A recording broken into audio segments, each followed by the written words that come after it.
broke my own rule there, did you see? I had the bellows on my knee. Sorry. This is Concertina number 5, English Concertina for beginners, number 5. Welcome back if you've been watching the others. Hope you're finding them useful. If you haven't seen the others and you're interested, check out the More from this user button and you'll see numbers 1, 2, 3 and 4. Last time we were looking at playing with expression. We were looking at playing Go and Tell Aunt Nancy. Whoops.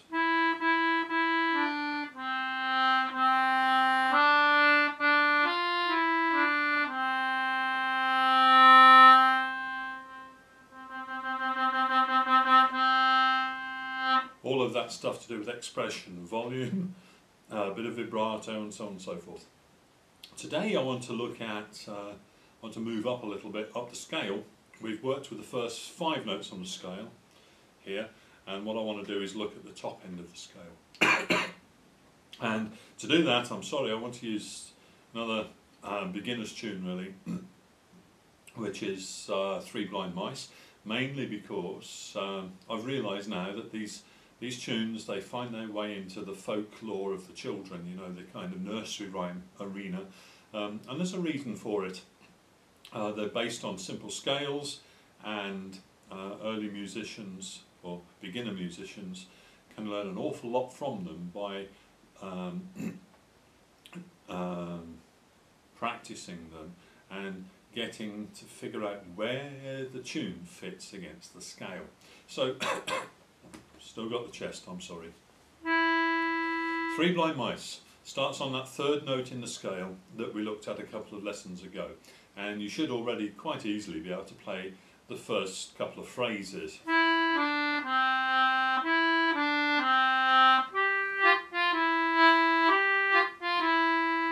Okay, now the next bit's the important bit.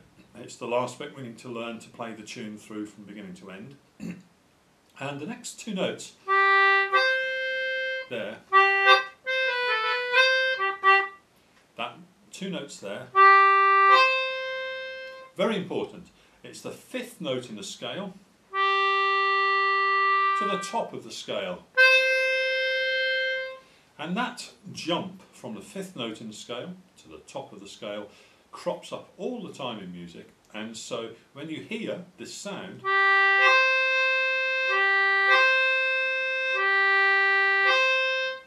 you should be thinking it's from the 5th note to the 8th note, from the 5th note to the top of the scale. And so it doesn't matter what key you're in, you're going from your 5th note in the scale to the top of the scale. Useful for other tunes, as I say. Before we go on, let's just have a quick look.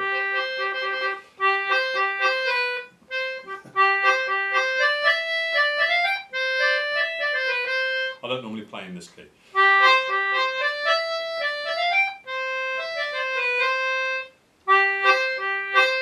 Okay, there it is, the beginning of British Grenadiers. So for 3 Blind Mice, that's the jump you need. And it's a jump from the 5th note in the scale to the 8th note, or the top note in the scale, that you should learn and memorise and try and find it in other tunes. In our tune, 3 Blind Mice, it's an opportunity to get our fingers working. We jump up to the top of the scale, and that's going dee da da da da da. Sorry, can't sing. But it's just up and down those 3 notes to the top of the scale. There. Back to the 5th. Back down to the 5th. And again. And then down to the bottom of the scale. Okay, so let's have another quick look at that. Just do that 3 times really.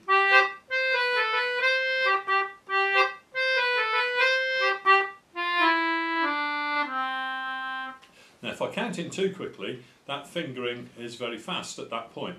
So I shall count in and let's all have a go at playing it together. Or you and I. I don't expect there's more than one of you at any one time. Okay, so 3 Blind Mice, something like that is a steady tempo. 1, 2, 3, 4, 2, 2, 3, 4.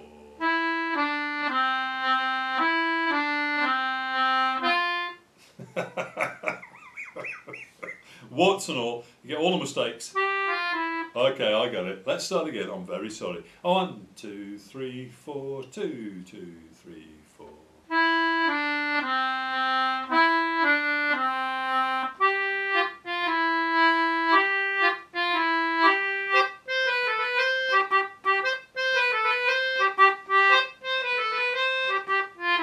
And again.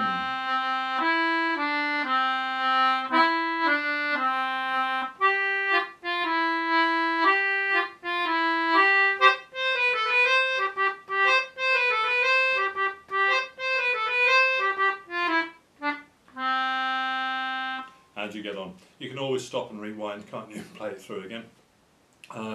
But that, whoops.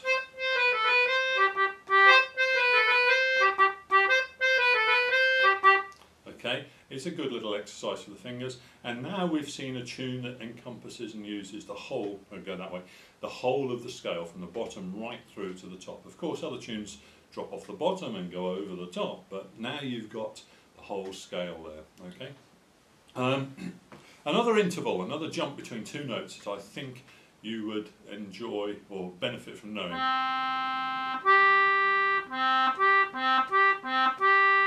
From the first note to the fifth note, from the bottom of the scale to the fifth note, very, very common interval, common jump, and you can learn it easily by thinking of Twinkle Twinkle Little Star.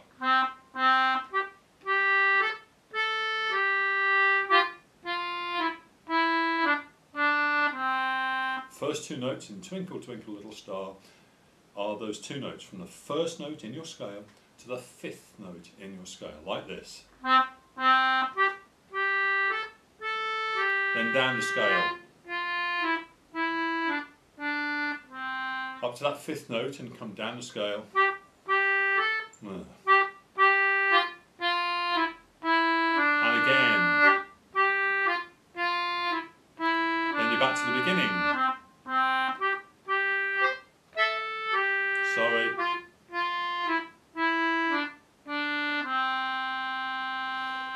You might say he makes lots of mistakes here and his playing's not very good. That's true, and I'm only recording these once, so you're getting the warts and all. And to be blunt, playing in front of a camera or in front of an audience is quite stressful, and that's something else you need to get used to. You'll find that you will be able to play nicely when you're practicing at home, and as soon as somebody says, "Oh, play such and such for me," you'll find you're all fingers and thumbs, and because I'm trying to get it right here, I'm making mistakes. Now, we're getting close towards the end. A couple of points. It's not lovely and sunny where I am. I've got yellow blinds behind me. They're closed, and the contrast, or whatever it is, the exposure on the camera, seems to make it look as though it's always lovely and sunny here. It is actually today, but on other occasions it's been throwing it down with rain. So that's by the by. Thank you for the comments that have come through from some of you. I've got people all over the world now saying thank you and tell me a bit more, and so I hope that's working nicely.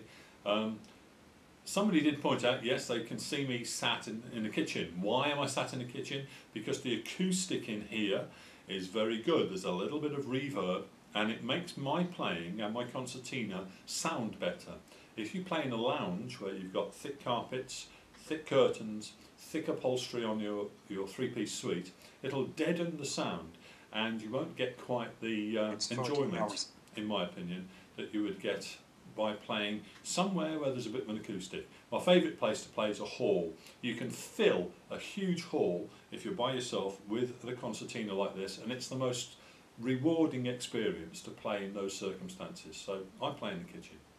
In the future lessons, I want to have a look at playing some of these tunes in different keys, so that's a lesson.